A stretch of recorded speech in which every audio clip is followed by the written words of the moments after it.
우리 허천의 교수님 이렇게 시간 내주셔서 감사드리고, 낙스 칼리지에서 또 웨슬리를 강의하고 계시는 그런 현직 또 교수님으로서 이번에 또 책을 내셨습니다. 그래서 여러분 아시는 분은 아시겠지만 정말 그 웨슬리 연구서를, 두꺼운 연구서를 내시고 정말 토론토에 있는 웨슬리 전문가로서 오늘 이렇게 우리에게 또 귀한 말씀을 전해주시게 됐습니다.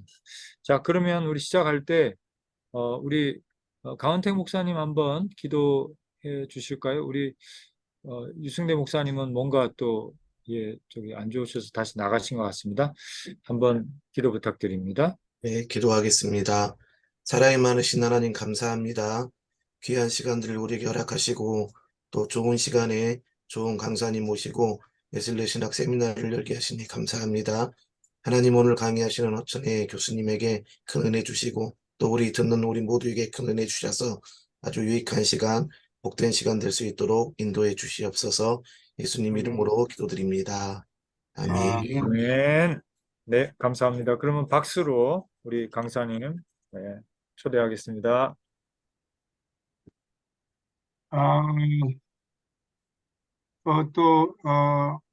제가 인사를 해야죠.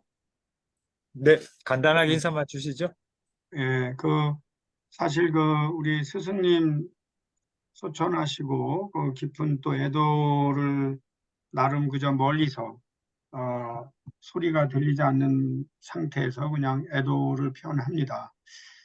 그리고 그 일에 또 직접 관여하시면서 모든 장례 일정을 잘 마치는데 힘이 돼 주신 우리 웨슬리 연구소하고 우리 교수님, 김 박사님 다 참 멀리서나마 감사를 드리고요.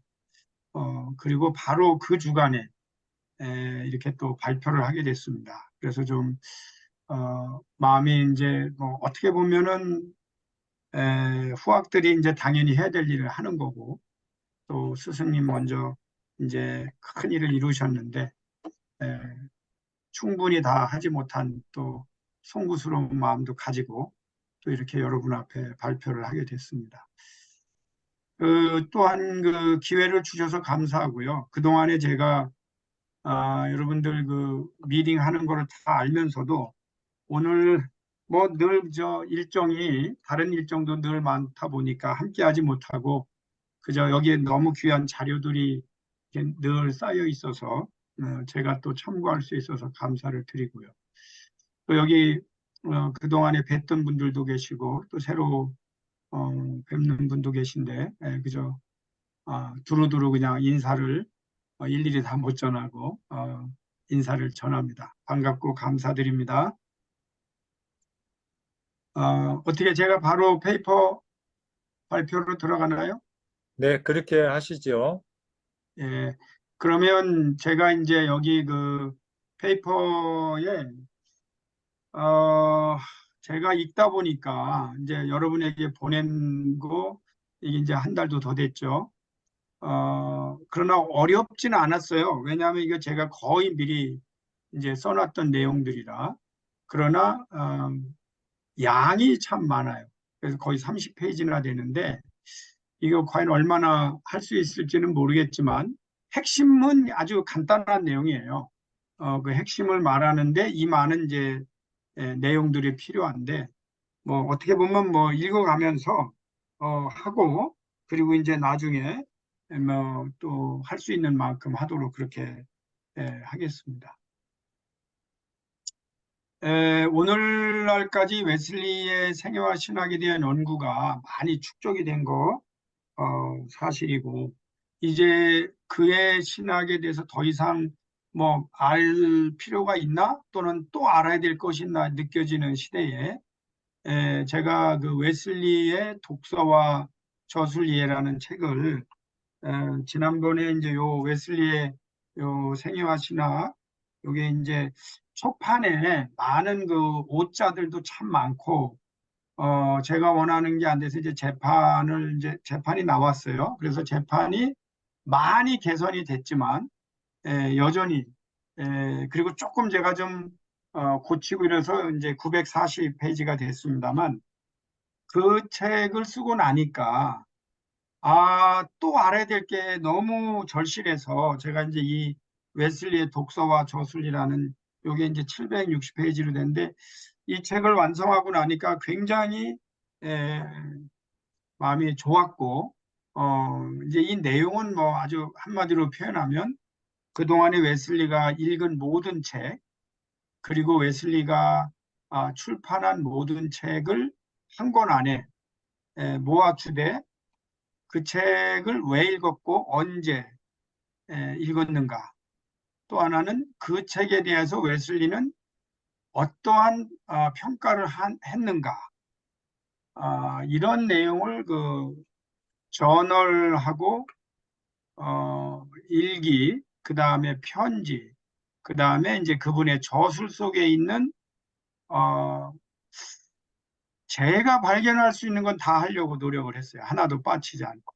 그래서 이 웨슬리의 독서와 저술을 읽으면 이제 한마디로 표현하면 아니 도대체 한 사람이 어떻게 이렇게 많은 내용을 읽고 그 많은 작업을 했는가를 놀라지 않을 수가 없는 이제 그런 거죠.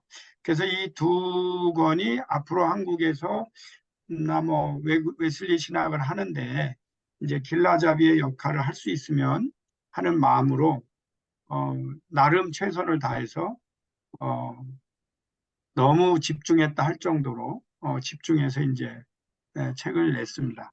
근데 이제 그 내용 중에 서론에 있는 내용들입니다. 그래서 빨리 좀 지나가면서 어, 웨슬리가 그 빨리빨리 제가 읽는 대로 그 다음 페이지 이렇게 넘어가시면 되겠습니다.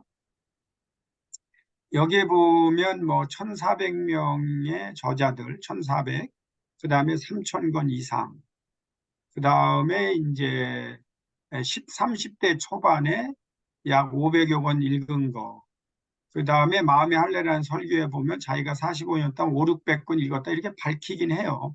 근데 이 내용을 제가 보고 알아본 결과 이 내용도 오히려 축소한 거다. 더 많은 양을 읽은 것이 확인이 됐고요. 그래서 이제 3천 권 이상인데 거의 제가 볼 때 4천여 권으로 이제 추산을 합니다. 그리고 이제 그리스도인의 문고 그 했고 최근에 이제 요즘은 그 인터넷이나 이런 게 발전이 돼서 이 English Short Title Catalog라고 하는 그 출판 목록에 의하면 웨슬리라는 이름으로 어, 이제 본인이 썼거나 편집된 거, 뭐 서문 쓴 거 하면은 1,536개가 나옵니다. 그런데 웨슬리 당시에 에, 가장 다작을 한 사람이 이제 아이작 와츠라는 사람인데 그 사람도 1292개가 검색이 돼요. 윗필드는 707개. 그런데 그렇다면 어찌 보면 웨슬리는 당대의 최고 많은 뭐가 됐든 문서 작업을 한 사람이 됩니다. 그래서 이제 우리는 그 당연히 이제 질문을 하게 되죠. 도대체 언제 그렇게 했느냐. 그런데 한 가지 흥미로운 사실은 그 동생이 아팠을 때 동생한테 편지를 써요. 그래서 앞으로 너가 편지에 글을 쓸 때는 You should always write standing. 이제 서서 써라. 그런 표현을 하는 걸 보면 이제 우리 요즘 뭐 허리 아프고 그러면 또 문제 있으면 서서 뭐 하라고 그러는데 이미 웨슬리는 서서 앉아서 누워서 하는 아주 모든 상황에서 읽고 쓰는 일을 했다는 것을 알 수가 있고요. 웨슬리가 아픈 중에도 얼마나 치열하게 독서를 했는지 보여주는 한 예를 제가 한번 골라봤는데 1736년 9월 4일 일기에 의하면 10시에 몹시 아팠다, very sick 이렇게 써요. 그런데 11시에는 토했다. 밤 12시가 돼서 조금 나아졌다고 이렇게 말하거든요. 그렇다면 이분이 늦게 잠이 들었어요. 그런데 다음날 6시 45분에 기도했다고 일기에 나오고, 그 다음에 이제 즉시 7시부터 당시의 포터 주교의 교회와 국가의 관계라는 책을 읽기 시작해서 거의 하루 종일 읽습니다. 그러면 우리는 이분이 그 전에 너무 아프고 그런 상황인데 그 다음 날도 일어나서 어, 조금 늦게 일어났습니다. 보통 4시나 5시 일어나는데 좀 늦게 일어나서 바로 이 독서를 하는 어, 모습을 보이고 있고요. 이분의 큰 특징이 제가 그 저널을 보면서 이제 이런 면이 있구나 이제 깨닫는 것 중에 하나가 이분이 가는 지역을 연구를 해요. 그러니까 이게 굉장히 중요한데 내가 이번에 만나는 청중이 누구냐, 어디에 사느냐, 그들의 역사, 지리 이런 거를 계속 읽어가면서 다닙니다. 그리고 이제 한 번은 제가 이제 예를 들면 1747년 6월 달에 순회 설교 중에 비를 하도 맞으니까 이제 비 맞고 옷을 말리는 중에 자유보유권자에게 하는 권고를 집필을 합니다. 그러니까 그 짧은 시간에 또 집필을 하고 예를 들면 1787년에 미래 행복의 본질에 대한 예측이라는 출판인데 그것은 찰스 보네가 불어로 출판한 것은 웨슬리가 아일랜드를 방문하는 중에 번역을 해서 그 아일랜드의 지역에서 출판을 해요. 그러니까 가는 곳곳마다 책을 읽거나 번역해서 그 지역에서라도 출판하더라도 그 일을 계속한다 하는 걸 알 수 있고요. 또 하나는 1750년 10월 17일에 이때가 이제 50년인데 영국사와 간추린 교회사를 자기가 준비하겠다. 그런 말을 해요. 이제 내가 이걸 앞으로 이렇게 해서 출판하겠다. 그런데 11일에 그런 걸 했는데 15일에 홈즈의 라틴어 문법책을 요약하는데 그게 이제 37페이지 분량으로 그 해에 출판을 합니다.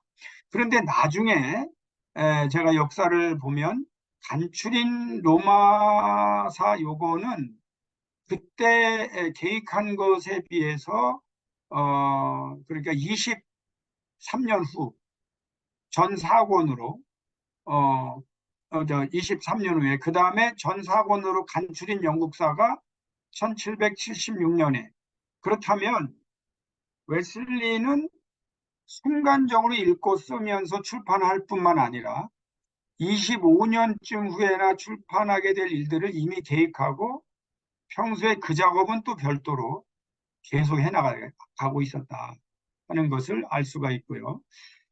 만 87세로 이제 그분이 마쳤는데 사실 그분이 출판한 것의 대부분은 요약이에요. 그리고 편집, 그리고 번역. 그러니까 이제 자기 저작이 분명히 있어요. 있는데 좀 저작보다는 요약, 편집, 번역이 또 상당히 많은데 이 웨슬리의 그 요약본의 또 큰 특징이 뭐냐면 원 저자가 마음에 안 들면 자기 의견을 그냥 넣어요. 그리고 바꿔. 그리고 또 어떤 경우는 원저자를 밝히지도 않고 본인이 그냥 요약해서 출판하기도 하고 그래서 그 저자들로부터는 수를 당하기도 하고 뭐 항의도 많이 받고 하죠. 근데 이제 그럼 웨슬리는 왜 그랬느냐? 본인이 요약해서 다른 사람들에게 유익하다면 그냥 뭐 요약하고 출판해서 사람들로 하여금 읽게 하는데 그분의 그 출판의 가장 또 큰 특징 중에 하나가 다 소책자라는 거예요. 그래서 소책자로 싸게 빨리 보급하는 일을 했는데 그게 문서선교의 선구자가 됩니다. 그런 방법이 복음주의 라인에서 하게 된 것이 그 최초에 하게 된 사람이 이제 그 웨슬리라는 것을 알 수가 있습니다. 자, 종합해 보면 웨슬리가 이제 올려주세요. 그렇게 많은 책을 읽고 요약하고 편집한 내용들을 아까도 말씀드렸지만은 싸게 이렇게 보급하는데 크게 기여를 했다 하는 거고 그 다음에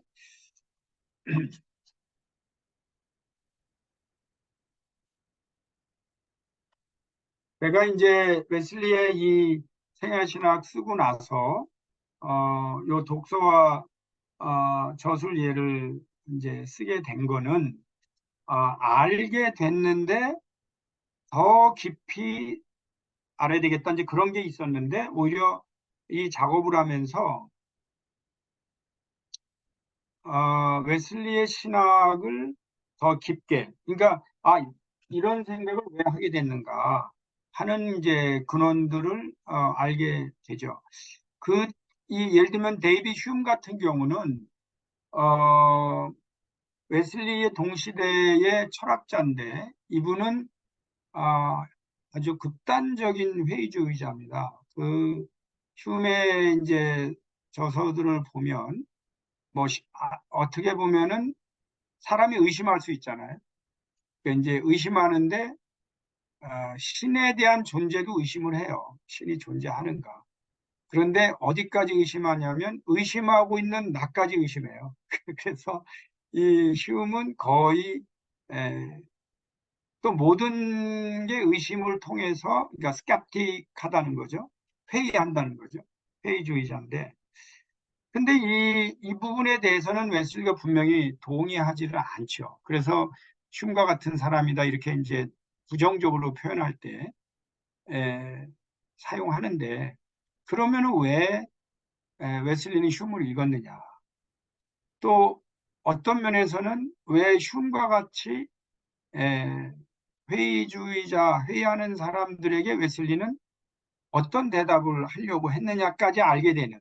그러니까 그분하고 뜻이 같기 때문에 꼭 보는 게 아니고 같지 않아도 어, 보면 느낄 수 있는 것들까지 느낄 수 있다 하는 건데 이제 실제로 제가 이 작업을 하는 것 중에 가장 중요한 거는 이건 제가 한 말, 그러니까 이제 이미 아우틀러도 1974년이니까 오래전이죠.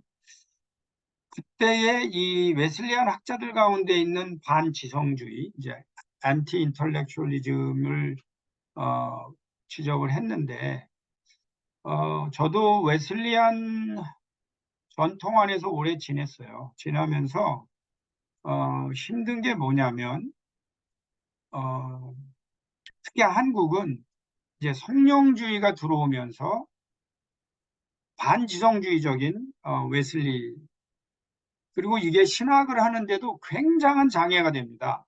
그러니까 비평학 이런 거 수용 안 하고 그러다 보니까 제가 고민이 뭐냐면 이 웨슬리안에서 공부를 하면은 이게 어떻게 해야 되나? 그러니까 공부가 그래서 고민을 참 많이 한 것도 사실이고 그런데 나중에 알고 봤더니 그게 아니라는 거죠. 그래서 왜 그럼 이렇게 됐나? 왜 웨슬리안들이 이렇게 생각을 이런 식으로 하게 됐는가? 이런 이제 고민을 하면서 웨슬리를 다시 들여다보니 꼭 그렇지도 않은데 그럼 우리가 뭔가를 어디서부터 잘못했는가? 이제 이런 부분을 연구하는 거죠. 그 연구하면서 밝혀지는 내용들이 이제 오늘 또 밝히는 내용들 중에 하나입니다. 자, 200주년 이제 여기 그 타협한 얘기도 좀 하고 그동안에 이 부분에 대해서 밝힌 그 많은 학자들 다 지나는데 여기는 좀 지나도록 하겠습니다.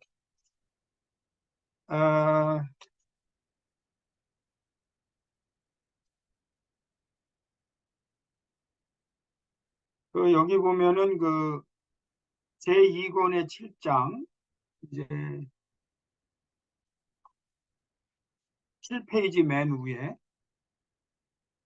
7페이지 맨 위에 보면은 제가 거기 교정할 게 하나 있는데 7페이지 맨 위에 보면은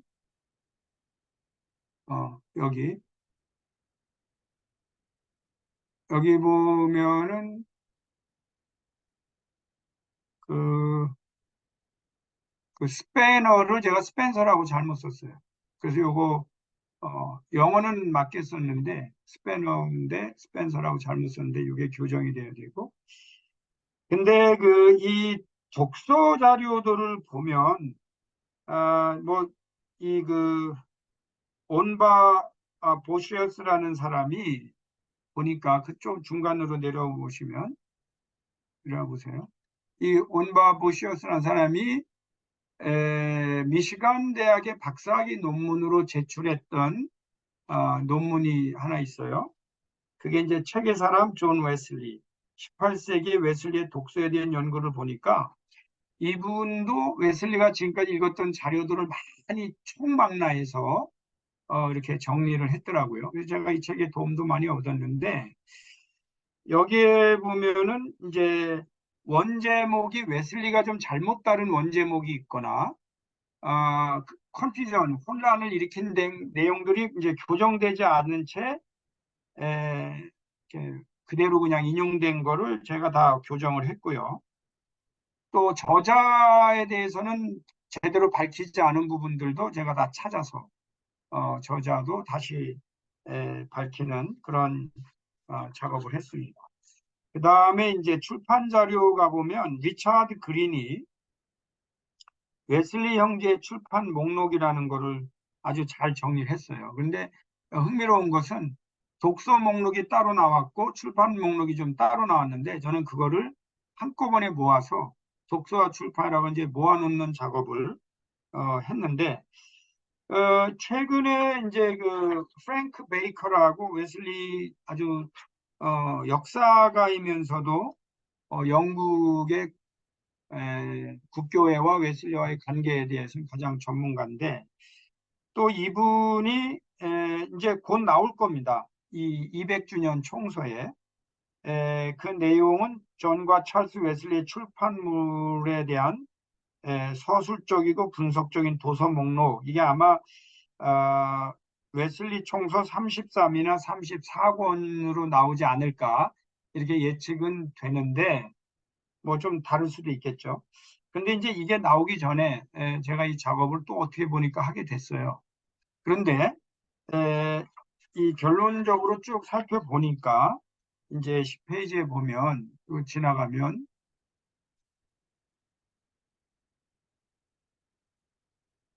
여기까지 지나가서 여기 독서 목록 여기에요. 살펴본 결과 다음과 같이 네 가지 관점에서 제가 평가할 수 있어요. 첫째는 웨슬리의 독서에 관한 가장 중요한 것은 웨슬리는 때에 따라 가장 필요한 내용을 독서를 통해 얻으며 학문과 목회에 적용했다는 거죠. 그러니까 대학생 시절에는 언어와 신학을 습득하는 데 주력했고 성직자 안수 과정을 지나면서는 국교의 성직자에게 요구되는 지식을 습득했고 그런가 하면 신성의 지도자로 활동할 때는 자신뿐만 동료들에게 이 경건서적, 경건과 학문에 필요한 내용을 읽는 등 때에 따라 가장 그 순간순간에 가장 전문적인 지식을 얻기 위해서 그럼 오늘날 우리가 얻어야 될 가장 전문 지식은 뭔가? 이제 그때 가장 필요한 전문 지식을 얻었다는 게 굉장히 중요합니다. 둘째는 초기 웨슬리 신학은 철저하게 국교의 신학에 뿌리를 둡니다. 왜냐하면 국교회 내에서 안수를 받기 위해서 그 책 읽는 과정이 대단히 많아요. 제가 이걸 공부하면서 또 느끼는 게 뭐냐면 저희 지금 신학대학에서 목사 안수 과정 중에 그 안수 과정 중에 읽어야 되는 독서 목록을 주고 읽고 지도하는 게 생략이 돼 있고 그냥 졸업하면 언제 목사고시고 뭐 이제 안수 받는 이런 구조인데 그때는 공부를 굉장히 많이 시켰다. 읽는 양이 대단히 많습니다. 그리고 다양합니다. 그러니까 뭐 소위 말하면 문학, 또 과학, 의학 이런 데까지도 지식을 갖추도록 교양학부가 굉장히 어렵게 그렇게 돼 있는 거를 발견을 했어요. 그래서 옛날에 그 18세기에 유럽의 그 성직자들은 정상적으로 안수를 받았다면 상당히 최고의 지식인들이었다. 근데 거기에서 웨슬리가 그들을 가르치고 그 외에 다른 분야의 전문가들과 막힘없이 소통할 뿐만 아니라 그들의 잘못을 지적해내는 그러한 고도의 학문을 한 사람이다 하는 거죠. 그래서 그 영국 국교회 내에서 교부들 초대교회 이런 공부를 많이 했고요. 세 번째는 당대 최고의 철학자들이나 과학자들의 저서를 깊이 이해하고 그들의 논리를 비판적으로 읽으면 배울 것은 배우고 문제가 있는 것은 날카롭게 지적하며 대안을 제시하는 것. 당대 최고의 신학자, 최고의 과학자들과 논쟁을 하는가 하면 어, 대중들과 깊은 교감을 나누고 인간의 문제를 깊숙하게 연구했다 하는 것을 알 수가 있습니다. 그 다음에 이제 네 번째가 시나 소설, 극본 그런 걸 읽으면서 그들의 천재성에 감탄을 해요. 감탄하면서 동시에 뭐라고 말하냐면 그 천재성은 하나님이 주신 거다. 이제 그 웨슬리에게 나타나는 놀라운 게 내가 볼 때는 우리 그 웨슬리안들이 그 부분에 대해서 너무 도외시하거나 못 보는 게 있어요. 그게 뭐냐면 웨슬리는 자연 속의 역사나 하나님의 창조나 이런 걸 굉장히 진지하게 인지한다는 거고 또 일반 세상 사람들에게 나타나는 탁월함이나 천재성, 특히 이성, 이게 하나님이 주신 은사다, 능력이다. 이거를 존중한다는 거예요. 그러니까 그게 이게 무시당하거나 믿음이냐 이성 이런 대각적인 이런 관계로 보지 않는다 하는 게 참 중요한 내용이다 하는 거죠. 그래서 웨슬리의 그 삶과 신학의 스펙트럼을 보면 이제 제가 뭐라고 말하냐면 한 인간이 다 이해하거나 따르기 어려울 정도로 깊고 넓다는 사실을 인정하는데 웨슬리의 삶과 신학을 이해할 때 가장 경계해야 할 것은 웨슬리를 잘 알지 못하고 후대의 사람들이 지나치게 제한한다는 게 이제 문제다. 저희가 어떻게 보면 웨슬리 배운 게요. 너무 한쪽만 배우는 거죠. 이게 이제 지금 문제로 저는 지적을 합니다. 그래서 이 웨슬리의 삶과 신학에 대한 무지 혹은 특정 사실을 강조하기 위해 그 외의 내용이나 사실 다른 내용들은 도외시하는 거 이런 부분은 시정되어야 할 일이다 하는 거죠. 자, 그러면 나는 한 책의 사람이 되기를 원한다. 이제 여기에 대한 오해를 까지만 해야 되지 않나 하는 생각이 드는데 이분이 이제 그 신성의 활동을 할 때도 이미 별명들이 뭐 한 20가지 또 그 이상 되는데 거기에 보면 성경 벌레들, 성경 고집장이, 성경 그리스도 그러니까 성경과 관계된 별명들이 많았어요.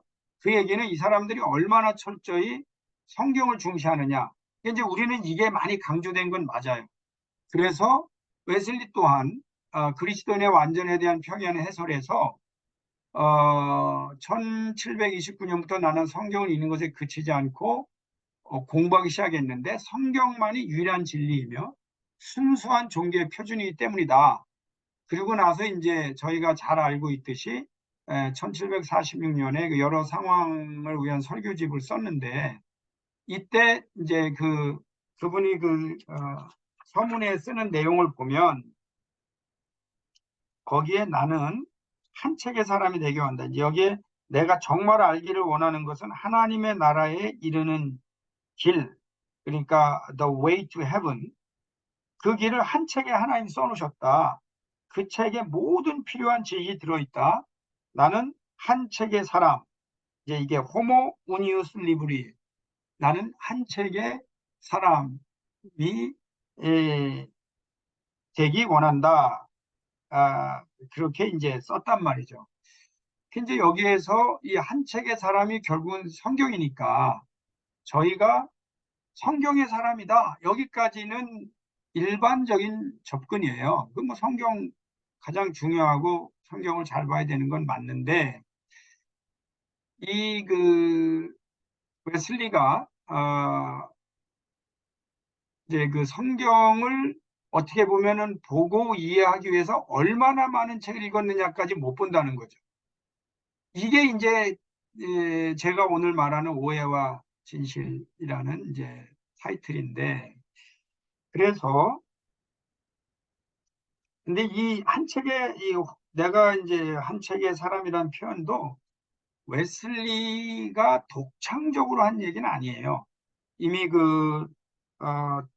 그때 당대 웨슬리가 그 논쟁을 하던 사람도 그런 표현을 썼고, 그래서 그러나 어쨌든 이거는 웨슬리의 중요한 이제 모토가 된 거는 맞는데, 한번 좀 더 관심을 가지고 보는데, 제가 이제 문제가 삼는 부분이 어디냐면은 그 후 죽을 때까지 뭐 이렇게 쭉 하면서 웨슬리가 그러니까 타이어만이 이제 웨슬리를 평가한 내용이에요. 요게 이제 지난번에 제가 웨슬리의 생애와 신학에서도 이 문제는 지적을 했고 여기에서 반복되는 건데 저는 이 부분을 굉장히 중요하게 봅니다. 왜냐하면 웨슬리는 표절자가 아니다. 그의 신학은 고대 신학자들이나 현재 신학자들 중 모라비안이나 다른 어떤 불의에도 의존하지 않았다.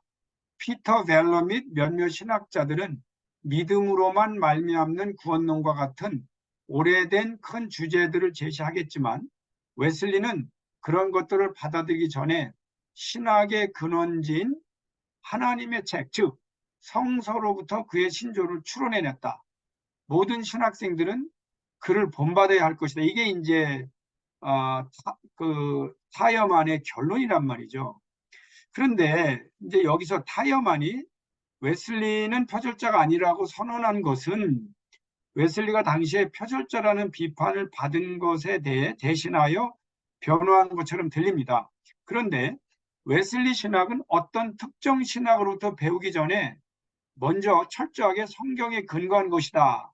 이 말은 정확하게 해석을 해야 된다는 거죠. 왜냐하면 웨슬리는 특정 신학으로부터 엄청 배웠어요.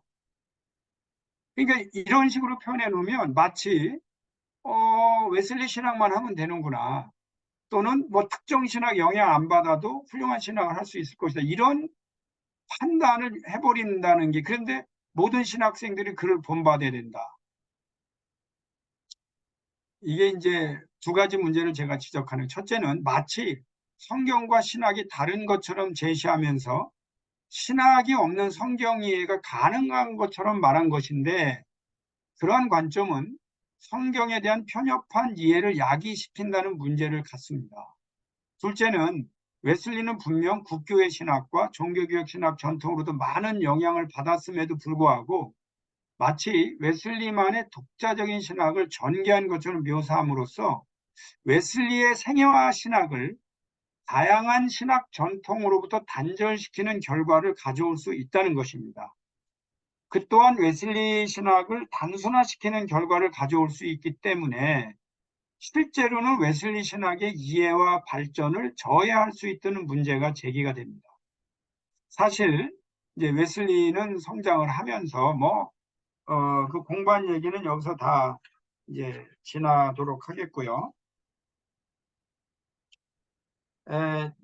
이것도 하나의 이제 만약에 마가렛 유에에게 이게 이제 일반 그리스도인에게 말한 건데 제가 이게 웨슬리만의 아이디얼한 모습인지는 모르겠어요. 그러나 22살쯤 되는 마가렛 류엔에게 편지를 해요. 그래서 하루에 2시간씩 성경을 읽고 체력이나 여건이 허락하나 3시간 내지 6시간은 공부해라. 이제 그 과정에서 좀 영어가 이게 좀 떨어지니까 간추린 영어 문법, 그 다음에 영어 문법 개론 그거 읽어라. 그러면서 과학, 철학, 역사, 문학 등 수준 높은 교육을 하는 그 내용을 다 말해준 다음에 이제 제가 이분이 끝내는 말이 이게 과연 진짠가 할 정도로 그렇게 되면 이제는 당신은 상식적인 그리스도인이 될 정도의 지식을 갖추게 될 것이다. You then have knowledge enough for any reasonable Christian 그런단 말이죠. 근데 이게 문제는 평신도란 말이에요. 그러니까 이분이 얼마나 많은 이성적이고 리즈너블한 크리스찬이 되기를 바라는 게 많은지 이 부분에 대한 인식을 우리가 정확히 할 필요가 있다. 그 다음에 1760년제 그 연회에서 웨슬리가 이제 말해요. 설교자들에게 부지런히 신방하고 어린이들을 잘 가르치면서 게으르지 말고 지식을 얻는데 힘써라. 그리고 새벽 기도를 마친 후 오전 내내 아니면 하루에 최소한 5시간은 유익한 책을 읽는데 사용해라. 그러면서 만약 설교자가 나는 오직 성경만 읽는다. I read only the Bible. 만약에 나는 성경만 읽는다고 한다면 그것은 다른 사람들도 그렇게 만드는 것이므로 너는 설교하지 마라. You need preach no more. 어떻게 그렇게 말하냐? 그렇게 말하면 다른 사람도 그런 영향을 받지 않냐? 그러면서 이 말의 핵심이 뭔지를 우리가 이해해야 된다는 것이 이제 제가 말씀드리는 거고.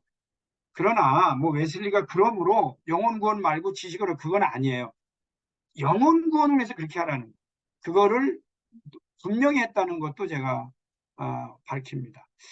그런가 하면은 그 웨슬리의 그 생각을 또 잘 나타내 주는 게 이제 조카한테도 편지를 쓰는데 거기 보면 이제 그 소위 말하면 그 반쪽짜리 크리스찬 되지 말고 너는 온전한 그리스도인이 되라. I want you to be not to be an half but an whole Christian이라고 하는데 그 평신도 마가렛 유엔에게 했던 것보다 더 구체적인 내용들을 쭉 소개를 하면서 좀 내려보세요.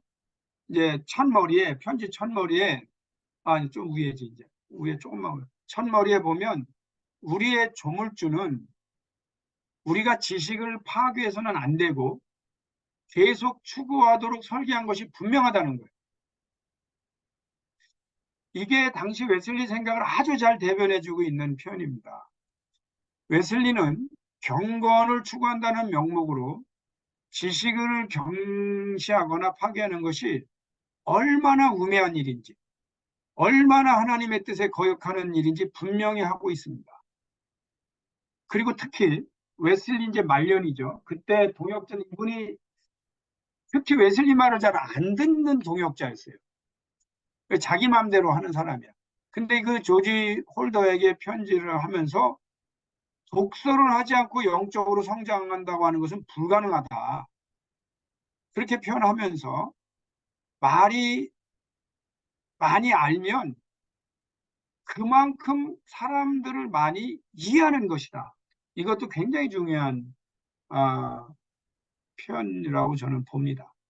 그리고 읽는 것보다 말을 많이 하는 사람은 사실 아는 것이 없는 사람이다. 모든 그리스도인들은 말을 적게 하고 더 많이 읽으며 계속 성장해야 한다고 하는 것이 단호한 웨슬리의 가르침이라는 거죠. 그래서 이제 우리는 나는 한 책의 사람이 되기 원한다 라고 하는 뜻은 나는 한 책의 사람이 되기 위해 그렇게 많은 책의 사람이 되었다라는 뜻으로 이해해야 한다는 것이죠. 즉 웨슬리는 그토록 다양한 분야의 책을 통해 얻은 지식을 가지고 바로 그 한 책, 즉 성경을 깊고 넓게 하는데 활용했던 것입니다.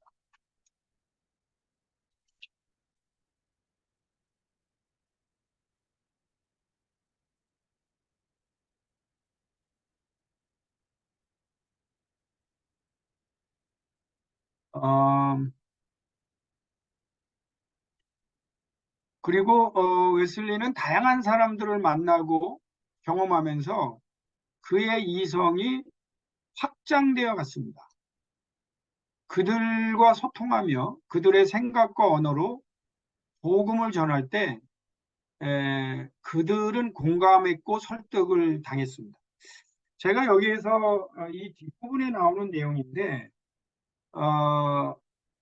웨슬리의 가장 위대함은 당대 최고의 전문가들과 대화한 것이 아니고 당대 최고의 전문가들과 대화하면서 동시에 당대 가장 공부를 하지 않은 어떻게 보면은 무지한 사람들과도 대화를 했다는 겁니다. 그러니까 웨슬리가 소통하고 대화하는 이 스펙트럼이 어느 한쪽에 제한되지 않았다는 게 중요하죠. 그러니까 뭐 과학이면 과학, 의학이면 의학, 또 영문학자면 영문학자, 독일어, 또 무슨 뭐 불어 이런 많은 학자들과 교수들과 대화를 하면 이제 보통 그쪽으로 그 사람이 제한돼 놀랍게도 이분은 매일매일 대중들과 만나면서 그들과 그들의 언어로 소통한다는 거죠. 야, 이게 어떻게 가능하냐. 근데 이것이 저는 두 가지로 보는 거죠. 하나는 독서, 하나는 경험인데 지금 웨슬리안들에게 제가 많이 느끼는 것 중에 하나가 독서와 경험을 두려워하거나 지나치게 제한한다는 거죠. 이런 현상으로 가게 되면 이제 저는 신학교육도 마찬가지고 서울신대도 마찬가지고 도대체 웨슬리안들을 어떻게 양성하려고 이런 식으로 교육을 하나 이렇게 느낄 때가 사실 많습니다. 많기 때문에 이 작업은 제가 앞으로도 계속 해 나가야 할 작업이 아닌가 이렇게 생각을 합니다. 이 정도를 일단 서론적으로, 왜냐하면 이제 저희 논천에서 조금 언급됐지만은 지금 허천혜 교수님께서 지금 그 발표하신 내용이 사실은 저는 이런 논문의 웨슬레 논문은 처음 읽어봐가지고 굉장히 저들에게 생소합니다. 그만큼 또 우리에게 새로운 관점을 많이 주기 때문에 일단은 지금은 서론적으로 이렇게 일단 듣고 또 다음 기회에 그 뒷부분 그 부분을 좀 했으면 좋겠다는 생각이 듭니다. 그래서 그러면 시간은 지금 어때요? 시간은 지금 12시까지인데요. 제가 일단은 논찬을 하고 그다음에 또 질의응답이 좀 있을 것 같습니다. 질문이 있을 것 같으니까 예, 예. 제가 논찬을 빨리 끝내고 그다음에 질문하는 그런 형식으로 진행하도록 하겠습니다. 어, 제가 논찬을 준비했는데요. 짧으니까 그냥 같이 보시면 좋겠습니다. 이 논문의 목적은 저자는 자신의 논문을 통하여 웨슬리가 읽고 쓴 모든 내용을 살펴보면서 그의 생각이 언제 어떻게 형성되었으며 중간에 어떤 변화를 통해 새롭게 발전했는지를 책의 역사를 통해서 이렇게 검토해 봄으로써 웨슬리 신학에 대한 총체적인 이해를 목적하고 있습니다. 이제 제가 이 글을 읽으면서 이제 그 논찬을 함에 있어서 도대체 어떤 방법론이 있을까라고 찾다 보니까 제가 이제 두 가지 정도 발견했는데, 저는 개인적으로 이 논문이 우리에게 주는 많은 여러 가지 그, 그 퍼스펙티브가 있는데, 특별히 방법론에 관련돼서는 특히 두드러지 굉장히 주목할 만하다고 봅니다. 저자는 아직 널리 알려지지 않는 새로운 웨슬리 연구의 흐름을 가지고 웨슬리 신학의 배경과 내용을 이해하고 논증하고 있는데요. 저자가 자신의 논문에서 사용하고 있는 방법론을 저는 두 가지 정도로 이렇게 한번 그 검토해봤고 나름대로 이렇게 생각해봤습니다.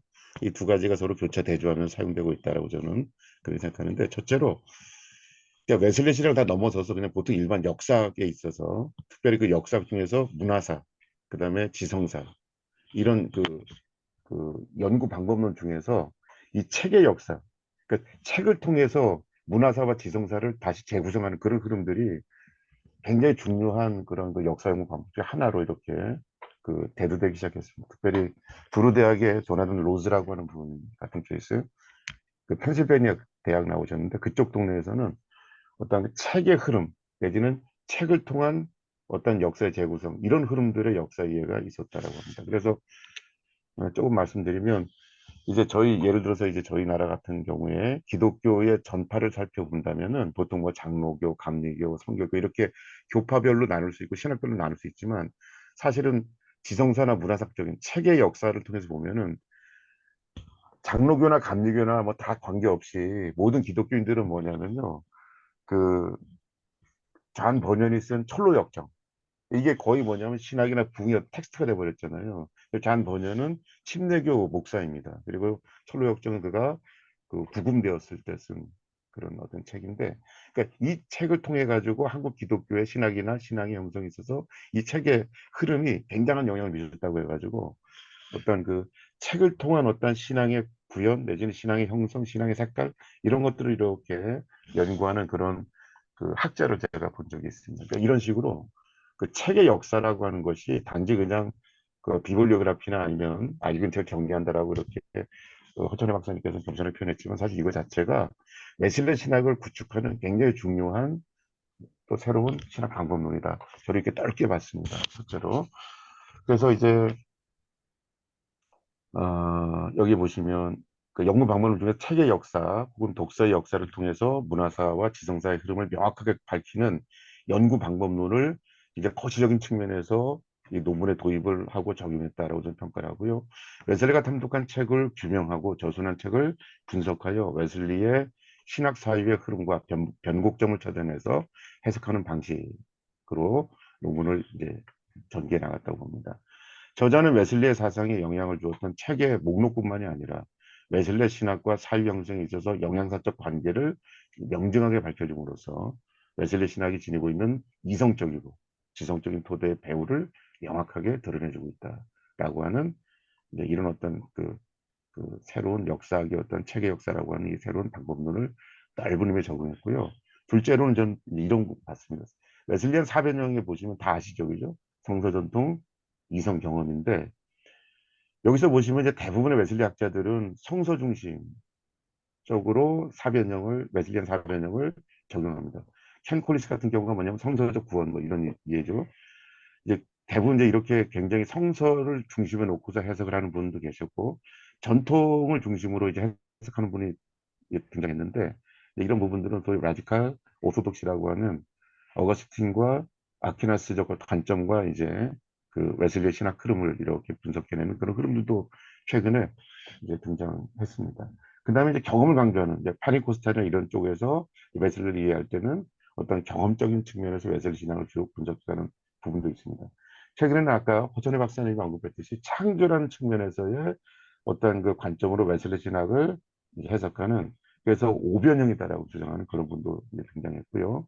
다양한 해석이 등장했는데 이제 그 호천의 박사님의 논문 속에는 뭐냐면 웨슬리의 사변형 중에서 이성이라고 하는 이 어떤 이것을 소실적으로 해서 웨슬리 신학 전체 신학 형성과 변화를 추적하고 있는 어떤 이성 중심의 웨슬리 사변형의 어떤 그런 적용 구체적으로 말하면 이런 방법론으로 이렇게 논문을 작성했다라고 하는 그런 의미에서 새로운 저는 사실은 이성 중심의 웨슬리의 어떤 해석 자체를 그렇게 많이 보지 못했습니다. 근데 굉장히 책의 역사와 함께 이성 중심의 웨슬리의 어떤 그 신학 흐름 이런 것들을 진단해내는 아주 탁월한 논문이다라고 저는 평가를 합니다.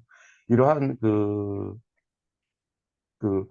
책의 역사와 이성 중심의 웨슬리의 사변형이라는 이 관점을 가지고 이제 전체적으로 웨슬리 신학을 웨슬리의 어떤 그 책의 역사를 살펴보니까 첫째로 큰 넓은 의미에서 존 웨슬리의 독서와 출판의 특이점을 보시면은 연구를 다시 한번 제가 또 언급해 드립니다. 그 분야의 전문가들과 논쟁할 정도의 수준의 그 굉장히 전문적인 독서를 하셨고요. 그 다음에 다양한 독서를 하셨고, 그 다음에 교육과 타인의 유익을 위해서 요약 출판을 두려워하지 않았고, 그러니까 플레저리즘이라고 하는 이런 어떤 그 혐의를 받을지언정, 그러면 이것이 유익하면은 타인을 위해서 유익하면은 그런 것도 감수했다라는 것이고요. 결론을 보시면 뭐냐면 저는 이렇게 붙였습니다. 그래서 뭐냐 웨슬리의 독서 출판의 특이점은 뭐냐면 타자를 위한 독서와 출판이다라고 하는 것이고 이것이 뭐냐면은 그냥 지적인 이성적인 어떤 그런 작동이 아니라 어떤 그 사회 개혁의 밑거름이 되는 토대가 되는 굉장히 중요한 어떤 관점이었다는 것을 제가 논문을 통해서 살펴봤습니다. 이제 지금까지 넓은 의미에서의 독서와 출판의 어떤 큰 흐름을 봤다면 이제는 독서 목록 분석을 통해 가지고 나타나는 특이점을 보시면은 첫째로 제가 이렇게 요약 정리를 했습니다. 그 잔 웨슬리의 독서는 뭐냐면 실제적이고 실천적인 독서를 했다라고 하는 의미입니다. 뭐냐면 그 때와 장소와 적절하게 독서를 하셨고 단지 독서로 끝난 게 아니라 학문의 이성의 어떤 그러한 정리로 끝난 게 아니고 실제로 학문과 목표에 그것을 적용하는 그래서 실천적이고 실제적인 독서다. 두 번째는 조화적인 독서라는 겁니다. 뭐냐면 북교회를 통해서 그가 학습했던 고전적인 신학 뿐만이 아니라 그걸 가지고 목회 현장을 중심으로 해서 다시 그것을 전맥하는 어떤 조화적 책 읽기를 진행했고요. 그다음에 구체적인 독서를 했다는 겁니다. 뭐냐면 당대의 다양한 철학과 과학 이론을 이해하고 이를 인간의 삶, 아까 우리 계속해서 말씀해 주셨지만 인간의 삶과 인간의 실존적 삶의 자리 그런 문제에 있어서 그 자리에서의 구원의 문제 이런 문제들을 해결하여 접목하는 어떤 이런 그래서 새로운 신학적 통찰과 담론을 형성하는 어떤 구체적인 독서를 하셨고요. 마지막 네 번째는 대중신화적인 독서를 했다는 겁니다. 그러니까 하나님의 섭리라는 거시적인 안목으로 하나님의 섭리하심이라고 하는 것이 꼭 우리 기독교인 지금 믿고 있는 예수님 믿고 있는 그 부분만 이렇게 역사하시는 것이 아니고 전체적 역사 자체를 이끌어 가시잖아요. 그래서 하나님의 섭리라는 거시적인 안목으로 대중적인 시, 소설, 극본 등을 그 이해하고 그 성경적인 안목으로 이것들을 재해석하고 대중신화적인 설교와 신학으로 표현해내는 이런 부분들 그래서 대중신화적인 독서다라고 했습니다. 제가 다시 한번 정리해드리면 웨슬리의 독서 목록을 분석을 통해서 나타나는 웨슬리 독서의 특이점은 뭐냐면 실제적이고 실천적이다. 조화적인 독서를 했고 구체적인 독서를 했고 그 다음에 대중신화적인 독서를 했다라고 하는 것입니다. 자 이제 그럼 아까 제가 이제 그 전반부에 그 웨슬리의 그 우리 호철이 박사님께 쓰신 그 논문 속에 나타나는 책의 역사를 통한 어떤 해석 방법, 그 다음에 그 이성, 웨슬리의 사변 중에서 특별히 이성을 중심으로 해서 그, 그 웨슬리가 이 방법론을 웨슬리의 방법론을 가지고서는 웨슬리 독서를 딱 볼 때에 이제 뭐냐면 세 가지의 오해되는 명제들이 웨슬리를 향한 어떤 그 오해, 오해라고 할 수 있고 너무 이렇게 오해 내지는 너무 이렇게 웨슬리를 제한하는 그런 어떤 웨슬리에 관한 명제, 웨슬리에 대한 그 이해 명제들을 우리가 다시 한번 풀어서 다시 한번 이해할 수 있다는 건데요. 한 책의 사람이 되길 원한다라는 웨슬리의 이 말이 그 지금 호철이 박사님이 사용하신 책의 역사, 그 다음에 이성을 중심으로 한 웨슬리 사변형을 가지고 보면 다른 식으로 더 폭넓게 이해될 수 있다라고 하는 거죠. 그 다음에 두 번째로 특별히 이제 웨슬리는 반이신론주의자다라고 그렇게 그 자리매김되어 왔던 그런 전통들이 있는데 책의 역사와 또한 이성을 중심으로 한 웨슬리 사변형을 중심으로 쭉 보면 그 웨슬리는 결코 반이신론자라고 그렇게 정확하게 규정할 수 없는 또 다른 그러니까 뭐냐면 이성과 그다음에 뭐냐면 신앙을 조화롭게 하는 뭐 이런 맥락에서 너무 반이신론자로 이렇게 몰아설 수만은 없다라는 그런 맥락들 오히려 뭐냐면 그 웨슬리 신학의 장점은 이성을 존중하면서 이성주의에 빠지지 않을 수 있는 영적 체험과 성경을 통해 드러난 하나님의 초월적인 능력과 계시를 이성 안에서 어떻게 기독교 복음으로 발전시킬 수 있는지 역사 속에 증명했다는 데 있으므로 반이신론자다 이렇게만은 말할 수가 없다는 것이고 마지막 세 번째는 굉장히 중요한 주제인 그 웨슬리에 있어서 그 믿음만 강조한 어떤 텍스트도 있지만 동시에 뭐냐면 다른 쪽에 보면 그 어떤 그 광신적인 뭐 이런 것들을 또 배제하는 그래서 믿음과 이성이 조화롭게 전개되는 그런 그 웨슬리의 모습을 우리는 그 허천희 박사님이 사용하신 책의 역사의 방법론 그다음에 이성을 중심으로 한 웨슬리의 사변형 해석을 통해서 우리는 그 균형 잡힌 어떤 웨슬리의 이해에 도달할 수 있다라고 저는 이렇게 한번 봤습니다. 저는 이제 넓은 의미에서 이렇게 그 크게 조망을 했기 때문에 그 조금 더 이렇게 이런 맥락을 가지고 다시 한번 읽어보시면은 그 논문의 진가를 다시 한번 이렇게 볼 수 있을 겁니다. 그리고 그 아직 발표하지 않은 그 뒤쪽 부분들은 다음 기회에 또 하시면 제가 볼 때는 전체적으로 좋을 것 같습니다. 저는 이 정도로 논찬을 마치고요. 네. 아주 그 뛰어난 논문을 읽게 한 것에 대해서 너무 감사를 드립니다. 감사합니다. 예. 그 우리 허철희 박사님께 뭐 질문 내지는 궁금한 점 이런 점들이 있으면 질문해 주시면 감사를 드리겠습니다.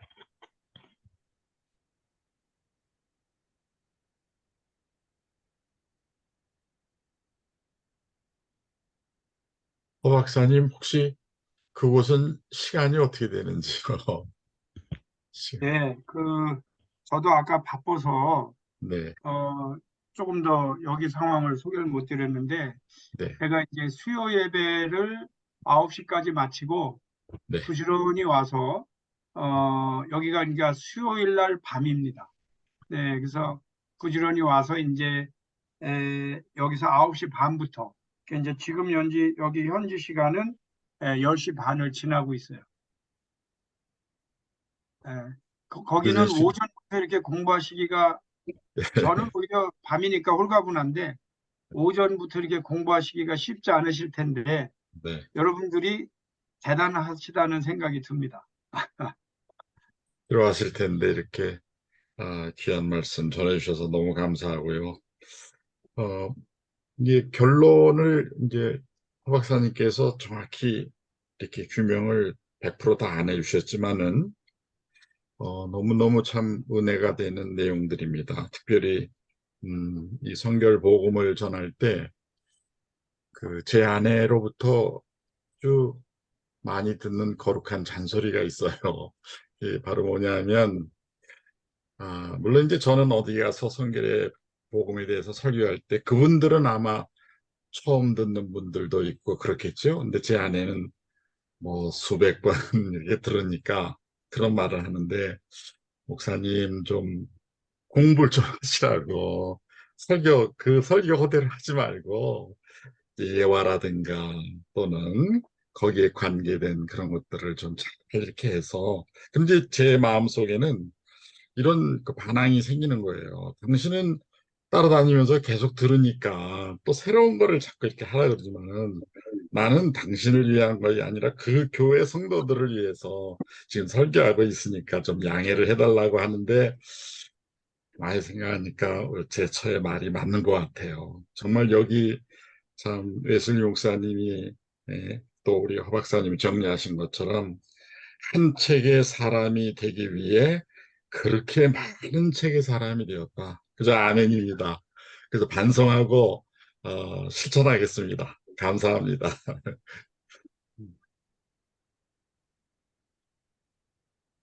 버튼의 교수님, 좋은 발제 잘 들었습니다. 웨슬리 그 책을 통한 웨슬리 신학을 재조명해 주셔서 많은 도움이 되는데요. 우리 이주상 목사님이시구나. 예. 13페이지에 예. 그 세 번째 단락에 그 한 책의 사람이 되는 과정을 밝혔다고 그러는데 혹시 그 이 내용이 좀 더 기억나시는 부분이 있나요? 저희들한테 좀 더 자세히 설명해 주실 부분은 좀 없을까요? 13페이지 어디를 말씀하시죠? 세 번째 단락입니다. 한 예. 책의 사람이 되는 과정을 밝혔다. 그러니까 아마 뉴턴에게 쓴 편지라고 하는데, 아, 그 뉴턴에게 쓴 편지에서도 이제 그거는 자기의 삶의 이제 여정을 다 말하는 거예요. 여정. 내가 이런 여정을 거치면서 여기까지 왔다. 그런데 왜 내가 이제 오늘날 이렇게 한 책의 사람으로 살아가느냐고 말하지만 그때 밝히는 여정들 또한 많은 내용을 담고 있죠. 그래서 그 우리가 한 책의 사람이라는 결론에 도달하기 위해서 얼마나 많은 과정을 거쳐야만 했는가 하는 거를 오늘 제가 이제 주제로 해서 말씀을 나눈 거고 또 그 여정을 연도별로 이렇게 나름 쭉 설명해 주는 거예요. 네. 예.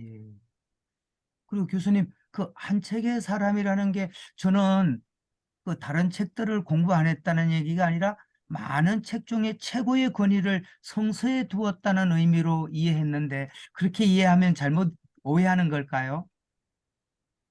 아니죠. 그거는 이미 웨슬리도 그렇게 말을 했죠. 성경이 모든 진리가 있다. 그런데 이제 웨슬리가 제일 힘들어했던 것 중에 하나가 뭐냐면 아까 그 정확하게 설교자에게 말한 거예요.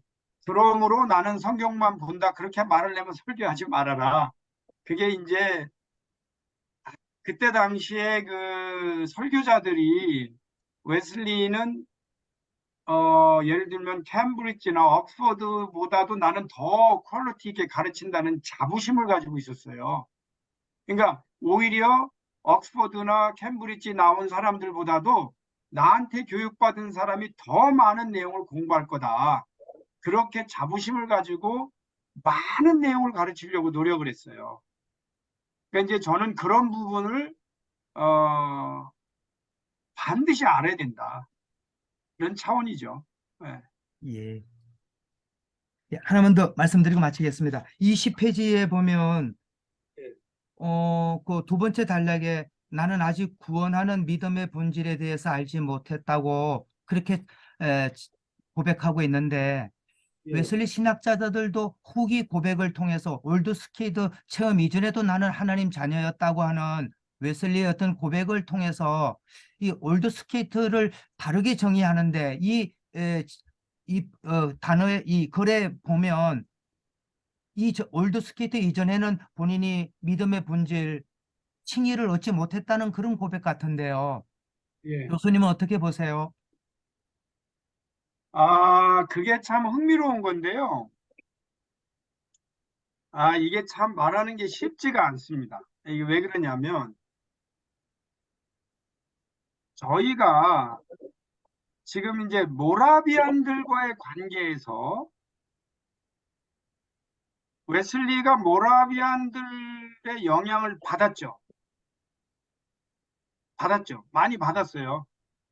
또 하나는 모라비안들과 결별했죠.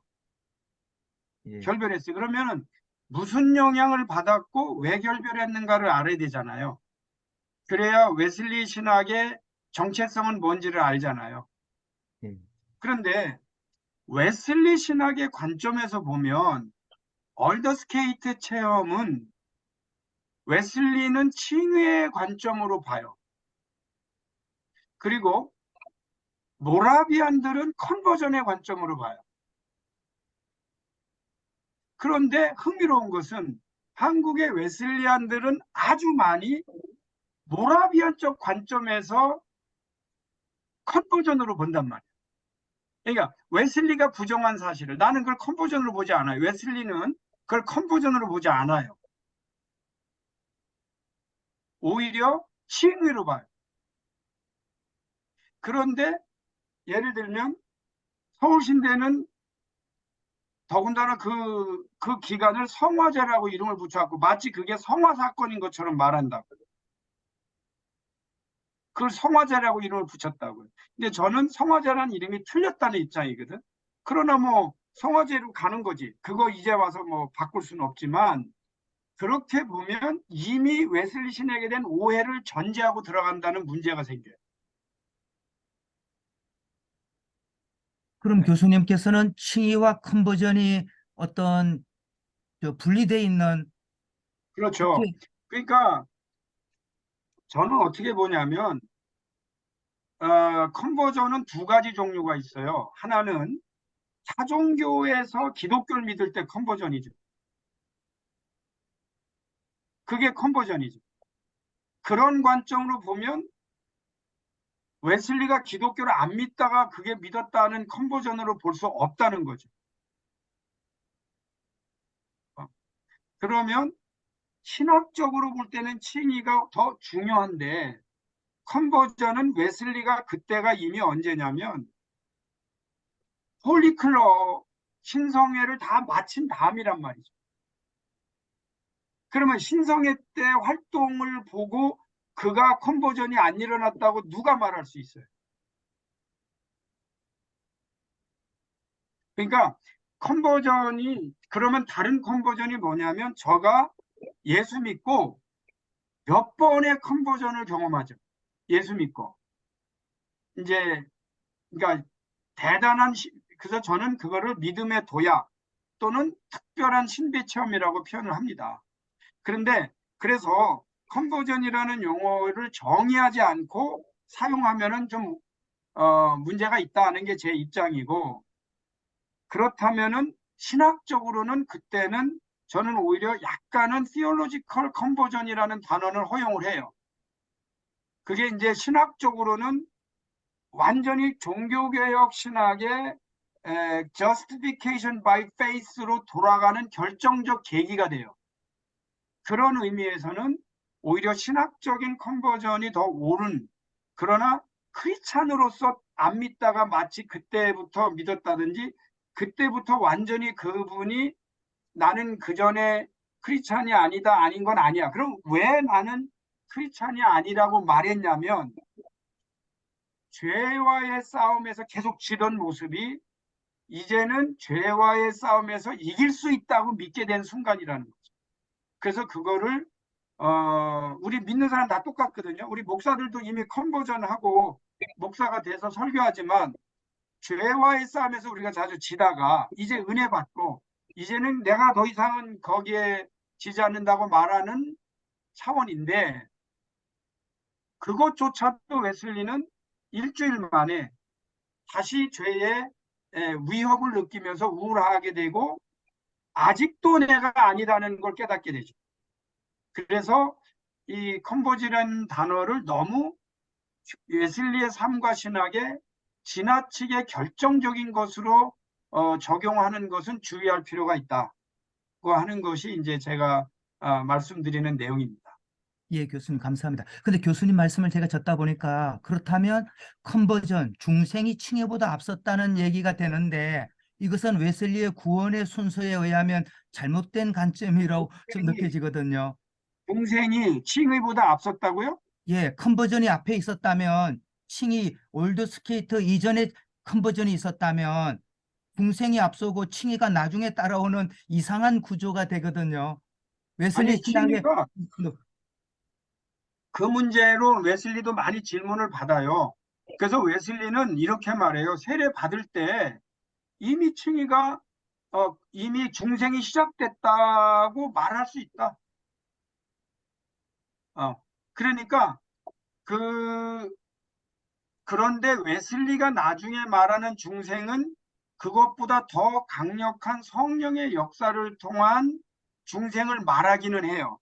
그런데 제가 오히려 구원의 순서 있잖아요. 우리 목사님. 예, 구원의 순서도 그 다른 사람들이 나중에 정한 거예요. 그러니까 그게 어떻게 보면은요.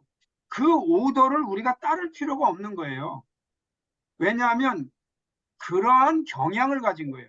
우리가 미리 성령 체험하고 예수 믿을 수도 있는 거고 하나도 안 믿고 교회 30년 다니다가 그제서야 중생할 수도 있는 거고 그러니까 그 순서라는 것이 다만 하나만 바꿨어요. 그게 더 중요해요. 그 하나가 뭐냐면 선행을 통해서 믿음에 도달하는 게 아니고 믿어야 선행을 할 수 있다는 것만 바꾼 거예요. 나머지는 차이가 좀 있을 수 있어요. 근데 마치 그게 우선 제일 중요한 게 웨슬리가 그 오더 오브 설베이션을 말한 적이 없어요. 그건 후대 사람들이 정리한 건데 사람마다 조금 차이가 있을 수 있고 거기에 너무 저는 집착할 필요가 없다. 사람마다 은혜 받는 게 다르다. 그래서 이제 그때 제일 중요한 게 뭐냐면 국교회에 있는 사람들은요. 우리는 이미 다 의롭게 됐다고 믿었어요.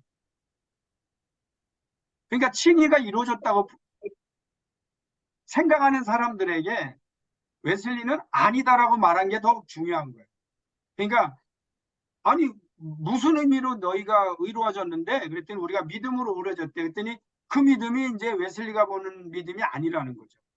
너희들은 그냥 도식적으로 우리는 의롭게 됐다라고 믿는 것만 가지고는 안 된다. 그래서 그런데 흥미로운 거는 칭의가 됐다고 믿는 사람들에게는 아직 멀었다고 말했는데 오히려 웨슬리는 야외 설교 가서는요. 지금 믿으면 너희가 의로워진다고 한 거예요. 그러니까 상황에 따라서 순서가 바뀔 수도 있는 거예요. 그게 웨슬리가 비판받는 요인이었지만 저는 오히려 웨슬리가 옳다고 보는 거죠. 알겠습니다. 교수님 감사합니다. 예, 다른 분들도 의견 주시면 감사합니다.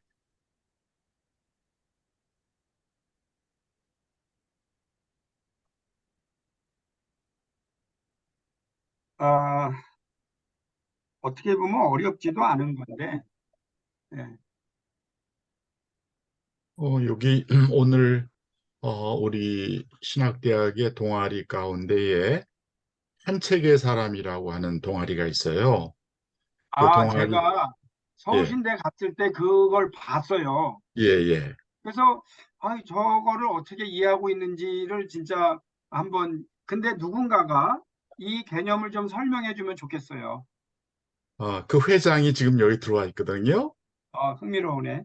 네, 우리 조홍희 전도사님 지금 6차 마지막 이제 공부할 건데 신학대학 우리 대학원의 또 이 한 책의 사람 그 회장으로 지금 이제 마지막 사명을 감당하고 있는데 우리 조홍희 전도사님한테 한번 좀 오늘 강의를 들으면서 어땠는지 한번 물어보면 흥미로울 것 같아요.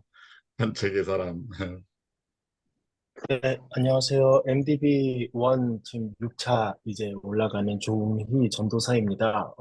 네, 이렇게 반갑습니다. 또, 네, 오늘 너무 유익한 시간이었고, 저도 또 반성을 많이 하게 됩니다. 과연 내가 반성. 책을 얼마나 읽고 있는가, 또 성경을 얼마나 연구하고 있는가, 나름대로 한다고는 생각하지만 많이 부족할 뿐만 아니라 이 세상의 흐름은 지금 여러 가지 OTT 서비스나 또 유튜브 또 SNS로 아주 신학생들마저도 거기에 많이 유혹이 있습니다. 그래서 저도 많이 좀 반성하게 되는데 제가 한 가지 좀 질문하고 싶었던 건 뭐냐면 저는 아무래도 신학생들하고 같이 부딪히면서 공부를 하고 있고 교제를 하고 있습니다. 그런데 이제 신학생들의 저를 포함한 이 수준이라고 해야 될까요? 정말 웨슬리에 대해서 아는가, 뭐 성경에 대해서 아는가 했을 때는 저는 뭐 위험할 수도 있지만 자신 있게 말하는 건 100명 중에 95명은 웨슬리에 대해서 정말 모른다. 물론 저도 포함입니다. 그리고 그러면 신학생들이 어디에 좀 중점이 있는가 다 이제 그 사역에 매몰되어 있습니다. 뭐 방학 동안에도 저도 몇 명 이렇게 만나서 얘기해 보면은 다 사역하느라 바쁘다, 뭐 수련회 때문에 바쁘다. 그런데 책을 읽고 또 성경을 본다는 사람은 저는 사실 한 번도 보지 못했고, 또 그뿐만 아니라 학기 중에도, 뭐 수업 시간에 맨 뒤에서 게임을 한다던가, 아니면은 이제 출석 체크하고 바로 나간다던가, 그리고 또 웨슬리에 대해서 한번 이렇게 얘기 나눠보면 대화가 되게 점점 짧아지고, 또 자기가 아는 것만 이렇게 얘기하는데 그것마저도 너무 작은 거죠. 그랬을 때 저를 포함해서 참이 걱정이 된다, 이런 생각에 도달하게 됩니다. 그래서 여기에 또 신앙의 선배님들이나 또 학교 선배님들이 정말 가득하게 계시는데, 어, 두 가지. 그러니까 하나는 신학생들이 어떻게 웨슬리에 대해서 더 알고, 이 신학에 대해서 또한 이 성경에 대해서 어떻게 하면 더 공부할 수 있는지 한 가지랑 또 한 가지는 또 독서에 대해서 어떻게 좀 장려하고 또 훈련하고 할 수 있는지에 대해서 질문을 하고 싶습니다. 이 신학대학원이 자율성이 부여되지만 그만큼 책임이 있을 텐데, 신학생들을 보자면 자율만 좀 누리기를, 권리만 누리기를 원하고 의무에 대해서는 너무 소멸되어 가는 이런 행태, 이런 세태를 보게 되는데요. 이런 거에 대해서 좀 고민이 참 많은데 어떻게 생각하시는지 궁금합니다. 참고로 저희 아들도 여기 토론토 대학에서 어, 이제 저는 아들이 둘이 있습니다. 둘이 있는데 제가 한 달 전에 손녀를 얻었어요. 그래서 그냥 이 발표하는데 제가 축하를 좀 받고 싶고 근데 에, 그런데 이제 저희 아들이 신학을 했으면 좋겠다는 생각은 있었는데 그 아들이 에, 에게 내가 먼저 네가 신학을 해라 이렇게 말하기보단 자기가 언젠가 나에게 하겠다고 말하기를 기다렸죠. 그런데 이제 고등학교 3학년 이제 됐을 때 저한테 와서 아빠 내가 앞으로 신학을 하고 싶은데 그러려면 대학에서 뭐를 공부하면 좋겠냐 이렇게 묻더라고요. 그래서 제가 세 가지를 추천했어요. 이 성경을 너가 앞으로 많이 이해하려면 내 생각인데 영문학 아니면 철학 아니면 역사학을 해라. 그랬더니 이 친구가 더블 메이저로 영문학과 철학을 했어요. 이제 제가 왜 이 말씀을 드리냐면, 저는 이제 학부를 해서 신학교를 했는데, 거기에 대한 약간의 그 갈망이 저에게 좀 있어서, 제가 서울신학대학 다닐 때, 뭐 그런 사람이 있었는지는 모르겠어요. 그러나 저는 혼자 고려대학교를 가서 타임반을 제가 참석을 했어요. 그때는 타임지를 읽고 그 커버 스토리를 읽고 이제 정말 뜨겁게 디베이트하는 모임이 있더라고. 그래서 이제 신학교 때 타임지를 들고 다니면 건방지다고 하는데 저는 건방지다는 소리를 당연히 들어야 된다. 이제 그런 생각으로 이제 영어를 하려고 노력을 했어요. 근데 이제 제가 신학교 저 자신도 다녔고 졸업을 했고 그다음에 저는 어디로 갔냐면 장신을 갔어요. 장신을 가서 거기에서 이제 MDB를 공부를 했어요. 거기서. 그런데 그때에 저는 많이 배웠죠. 뭘 배웠냐면 루터와 칼빈을 배웠어요. 그런데 공부할 때 사람들이 루터와 칼빈을 공부할 때 나는 성결교에서 왔다는 걸 아니까 야, 웨슬리는 뭐라고 그랬냐고 묻는데 문제는 제가 웨슬리를 모른다는 거였어요. 그러면 어떤 얘기가 되냐면 서울신대를 나오니까 웨슬리도 모르고 루터도 모르고 캘빈도 모르고 나는 신학교를 졸업한 거예요. 그러니까 제가 내가 깨달은 얘기를 하는 거예요, 지금. 이렇게 되면 우리가 신학교 때 뭘 배우고 나왔는가. 그런데 교회 되게 열심히 내가 한 달 우리가 있을 때 집에 가서 잠잔 적이 없을 정도로 수련회 다니고 했으니까 그때 이제 제가 많이 깨달은 거예요. 그래서 장신 가서는 제가 공부를 열심히 해서 1등에게만 주는 장학금도 제가 받았고 졸업할 때까지 장학금을 받아가면서 다녔어요. 근데 성결교에서 갔는데 그 왜 그랬냐면 내가 아는 게 너무 없다. 그래서 진짜 공부를 열심히 한 거죠. 그리고 나서 제가 장신 다닐 때 폴 틸릭의 그 이제 철학과 신학을 같이 공부하면서 폴 틸릭의 인간 이해에 끼친 그 철학적인 영향에 대해서 논문을 썼어요. MDB 때. 근데 그 원래 논문 안 써도 되는데 나만 쓴 거예요. 앞으로 유학 가서 내가 논문을 써야 되니까. 그런 마음으로 논문을 쓸 때 폴 틸릭에 대해서 한국에서 나와 있는 책을 다 공부했잖아요. 그러니까 논문 쓰고 제가 꽤 많이 아는 줄 알았어요. 그리고 나서 유학을 와서 공부해 보니까 이거는 너무나 모르는 게 많은 거예요. 공부를 해보니까. 그러면서 우리가 제가 드리고 싶은 얘기는 뭐냐면 겸손해야 된다. 공부 앞에 겸손해야 된다. 그리고 꾸준히 열심히 하는 수밖에 없다. 이제 그게 하나가 있고 또 하나는 우리 이주상 목사님은 감리 계시죠? 예, 예. 저는 어떤 생각을 좀 했냐면 한국에는 장로교가 대세란 말이에요. 그러면은 내가 성결교에서 그 사람들하고 경쟁해서 이길 수 있는 방법이 뭐가 있나? 뭐 교단에서 날 더 밀어주는 것도 아니고 그렇다고 내가 성골도 아니고 진골도 아니고 방법은 실력밖에 없다. 성결교회에서 앞으로 한국교회 나가서 목회하려면 내 인물 보고 오는 것도 아니고 교단 보고 오는 것도 아니면 실력밖에 없다. 그래서 저는 신학생들에게 지금도 앞으로도 계속해서 실력을 안 쌓으면 어디 가서 뭐 하려고 그러고 사냐. 너 이제 무슨 깡다구로 그렇게 사냐. 나는 좀 그런 마음이 있어요. 여기 지금 신학생이니까. 그러면 언제 책을 봐야 되느냐 이런 문제가 대두될 거 아닙니까? 그런데 저는 뭐 저도 새벽 기도하고 뭐 나름 뭐 철야 기도하고 열심히 해요. 지금도 제가 목회하잖아요.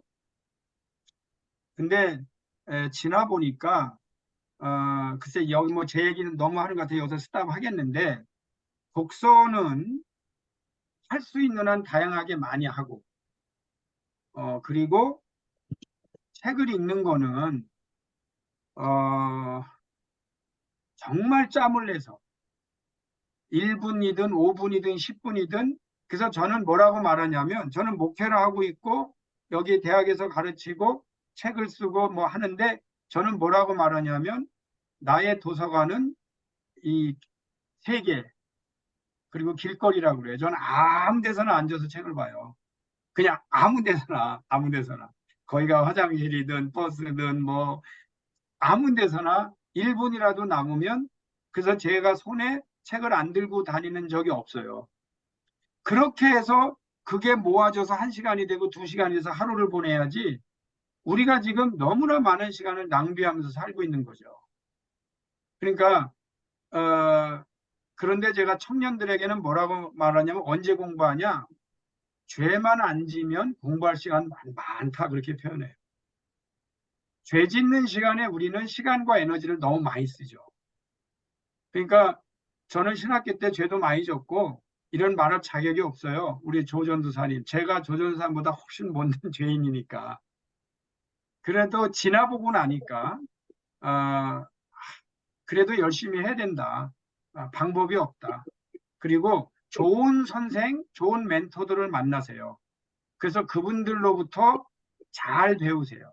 다양하게 깊고 넓게. 예. 그렇게 배우면은 작지만 아주 소신 있게 소망 있는 목회를 할 수가 있어요. 학자로서 목회를 할 수 있어요. 예. 답이 됐는지 모르겠어요. 시간이 이제 12시가 됐는데요. 딱 한 번만 더 질문을 받고 오늘 마치도록 하겠습니다. 안녕하세요. 제가 한 말씀 좀 드려도 될까요? 어디신지 예, 모르겠네요. 예, 마정근 전도사님. 저는 예, M3 5차 올라가는 마정근이라고 합니다. 예, 잘 들었는데 제가 좀 늦게 와가지고 앞에 못 들었는데요. 우리가 웨슬리를 공부하는 게 웨슬리를 공부하는 그 목적에서 끝나면 안 되지 않습니까? 예, 우리가 복음을 증거하기 위해서 사명을 감당하기 위해서 웨슬리의 어떤 방법을 채용해서 우리가 더 잘 이렇게 사명을 감당할 수 있기 위해서 웨슬리를 봐야 된다고 저는 생각하는데요. 예, 웨슬리가 처한 그런 상황, 그리고 웨슬리가 갖고 있는 그런 어떤 달란트하고 똑같은 사람은 하나도 없지 않습니까? 예, 그리고 아까 조응희 언어도 말씀하셨고 우리 선생님도 말씀하신 것처럼 학교에서 지금 그 들어올 때부터 이런 걸 가리키지 않아 가지고요. 그 많은 언어들이 사실은 자기 방식대로 또 대부분 편한 대로 이렇게 하고 있습니다. 예, 근데 저는 제가 말씀드리고 싶은 거는요. 늦게라도 깨우친 사람들이 할 수 예, 있는 어떤 그런 뭐 표준적이라 그럴까 그런 것들을 한번 제시해 주면 어떨까 싶습니다. 많이 읽는 게 뭐 일단은 중요하긴 하겠지만 또 저도 좀 공부를 좀 한 사람으로서 체계적인 독서도 되게 필요하지 않습니까? 당연하죠. 예, 적어도 뭐를 골자로 먼저 하고 그 다음에 다양하게 읽어라 뭐 이런 것들 또는 그 목회자로 나갔을 때 30대가 또 이렇게 깨우쳐서 다시 갈 때 또는 40대에서 다시 깨우쳐서 갈 때 뭐 이런 것들을 좀 어떤 모델을 좀 제시해 주면 어떨까 그런 말씀을 음, 드리고요. 참고적으로 웨슬리는 외국어도 다양하게 구사했지 않습니까? 예, 근데 웨슬리만큼 지금 할 수 있는 사람이 우리 학교에서도 많이 없거든요. 거의 없다고 봐야 되거든요. 근데 예, 그런 방법이 그러니까 똑같이 적용하기에는 되게 어려운 어렵죠. 상황이기 때문에 예, 뭔가 대안적인 그런 것들을 좀 말씀해 주시면 좋을 것 같다는 생각을 좀 드립니다. 예. 제가 사실은 내일 여기 이번에 아마 선결신문에도 났을 겁니다. 제가 여기 목회자들을 모아놓고 이제 신학 공부를 시키는 이제 강좌를 제가 열고 한국에도 학생들을 모집해서 제가 가르치려고 그래요. 이렇게 인터넷으로.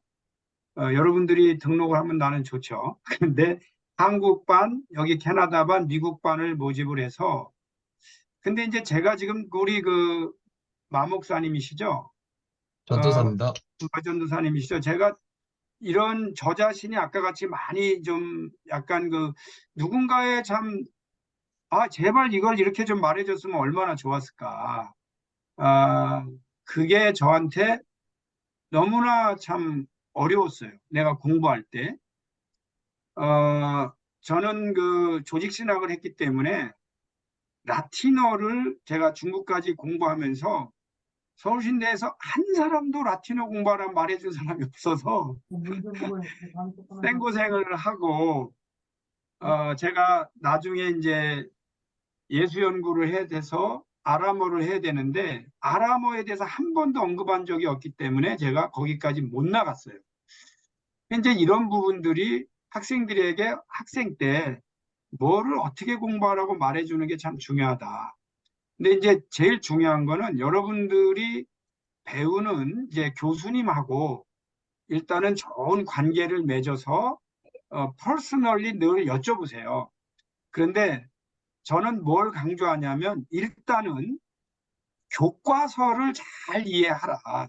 이제 그 학교 다니면서 이제 교과서가 굉장히 중요한데 교과서를 선정하는 방법은 문제가 돼요.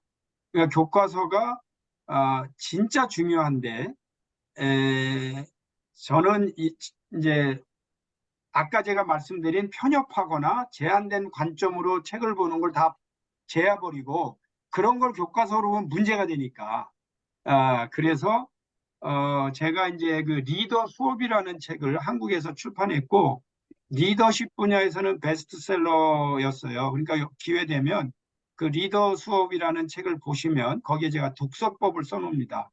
그리고 이제 무슨 책을 읽어야 되는가 이제 거기도 그런 책을 쓰는데 제가 한국에서 리더 수업이라는 책을 쓸 때 한국에 나와 있는 리더십 책 단 한 줄도 인용하지 않았어요.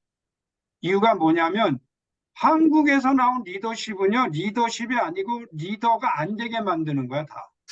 그러니까 제한을 시키는 거야, 어떤 방법. 그래서 내가 도서관하고 교보문고에서 모든 이력책을 다 본 뒤로 단 한 줄도 인용하지 않겠다. 왜냐하면 사고가 제한적이에요. 저는 거기서 뭐라고 주장했냐면 다양한 언어를 공부해라. 다양한 문화를 체험하라. 그렇게 말을 하고 많이 놀아라. 다양한 사람들하고 많이 놀아라. 근데 이게 완전히 한국하고 안 맞는단 말이죠. 그래서 지금 우리가 신학교 다닐 때 교과서를 무슨 책을 봐야 되냐를 늘 고민하고 이제 과목마다 그런데 내가 좋아하는 것만 하지 말고 과목을 충실히 잘 하라는 건데 저는 이제 뭘 강조하냐면 조직신학, 성서신학, 그러니까 신학신학이나 구약신학을 먼저 잘해라. 미리 다른 전공을 선택하지 말고 핵심을 한 다음에 그 다음에 가라. 다른 걸 미리 해버리면 성경에 대한 이해나 조직신학적 이해가 없이 이상한 전문가가 돼요. 그래서 제가 강의를 들어보면 진짜 이게 말이 안 되는 얘기를 하는 거야, 지금. 그러니까 내용이 없고 어플리케이션만 말하는 사람이 되면 문제가 되는 거죠. 그러니까 책을 항상 정확하게 성서신학이나 조직신학을 할 수 있도록 늘 하고 관심 분야는 졸업하고 나서 활동해도 전혀 문제가 없어요. 그러니까 성서신학을 잘 이제 하라 그런 얘기를 하고 싶고 나머지는 이제 지금 한국에서 저는 이제 우리 주위에 있는 목회자들이 책 보는 거를 보면 이 사람이 어느 한 분야에 좀 깊게 들어가는 게 좋아요. 그런데 매번 다른 책을 읽어. 근데 그거는 실수하는 거예요. 시간을 많이 낭비하는 거예요. 그러니까 이제 자기가 어느 한 분야를 알고 싶다. 내가 루터다. 그럼 당분간 루터를 많이 보고 내가 켈빈이다. 그럼 켈빈을 봐야 되는데 너무 매주 책이 달라. 그래가지고는 100년이 지나도 전문가가 안 돼요. 그러니까 자기가 어느 정도는 저는 요즘은 제가 깔뱅을 보고 있습니다. 그러니까 루터도 제가 보고 이제는 깔뱅을 보면서 웨슬리를 더 깊게 이해하는 거죠. 이해하시죠? 그러니까 예를 들면 신약 신학을 하는 사람이 구약 신학을 공부하면서 신약 신학을 더 깊게 보는 거죠. 그러니까 그렇게 관련된 학문으로 확장시켜 나가야지 너무 많이 이렇게 산만하게 보면 전문 지식에 이르기는 어렵다. 이렇게 볼 수가 있어요. 어쨌든 늦었지만 열심히 하시면 더 훌륭한 좋은 목회자나 학자가 되실 겁니다. 감사합니다. 예, 감사합니다. 허천혜 박사님. 오늘 그래도 한 절반밖에 못 했기 때문에 다음 기회로 더 미루고요. 이제 오늘 여기서 끝냈으면 합니다. 우리 그 웨슬리 신학 연구소 이사장님, 우리 유승대 목사님께서 마침 기도해 목사님, 주시고, 아까 인사도 못 드렸는데 반갑습니다. 네. 네, 우리 목사님 손녀 축하합니다. 감사합니다. 예, 오늘 좋은 강의 감사합니다. 제가 기도하고 마무리하면 됩니까? 예, 목사님, 예, 기도해 주세요. 하나님 아버지, 오늘도 배울 수 있는 귀한 시간 주셔서 감사합니다. 참 우리가 주님 앞에 가는 그 시간까지 우리 손에 책을 놓지 않고 끊임없이 우리 자신의 부족을 절감하며 늘 배워서 어떻게 하면 복음이 더 선명하고 쉽고 효과적으로 잘 전할 수 있을지 지혜 주셔서 우리도 더욱더 참 주님을 온전히 드러내고 알리는 일에 귀하게 쓰임받을 수 있도록 도와 주시옵소서. 우리 허천의 또 목사님 귀한 강의 감사하며 또 여기 같이 또 우리가 같이 수업하는 여러 우리 목사님 사역자를 위해도 은혜 위에 은혜를 더하여 주옵소서. 예수님 이름으로 감사하며 기도하옵나이다. 아멘. 아멘.